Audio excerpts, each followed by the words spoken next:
Ei, tu, què saps del consorci? El consorci de la química, No, el consorci del turisme, no, el consorci de la zona franca, no, del camp. el fòrum del camp, el mercat del camp, el nou camp. No, el consorci del camp. N'he sentit a parlar. És una plataforma per coordinar els interessos de la zona mitjançant el consens per aconseguir un desenvolupament efectiu de les potencialitats del Camp de Tarragona. Eh? A veure, el consorci és com la fira del pernil. Tothom que hi entra espera que li caigui un tall. No ho entenc. Tu saps qui són? El Nadal, el Pérez i el Poblet? La defensa del nàstic? Quasi. Aquests són uns que abans es llançaven els trastos pel cap com la família Pajares i ara s'estimen tant com la família de Sonrises i Làgrimes.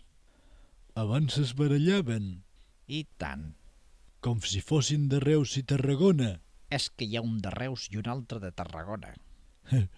Només faltaria que un fos convergent i l'altre socialista. Sí, només faltaria. Però ara s'estimen. Sí, quan hi ha càmeres al davant.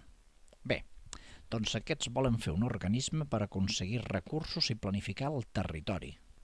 Però això no ho fa la Diputació. I el govern, i els ajuntaments, i la subdelegació, i els consells comarcals. Els consells comarcals? Sí, xiquet, aquests que arreglen cases antigues per fer-se la seu. Doncs que com tots aquests no deuen fer bé la feina, han creat un consorci per resoldre els assumptes pendents de la zona. I els resolen? Per ara fan com el meu professor de matemàtiques, que es passava l'hora parlant de teoria i no resolíem cap problema. Saps què et dic?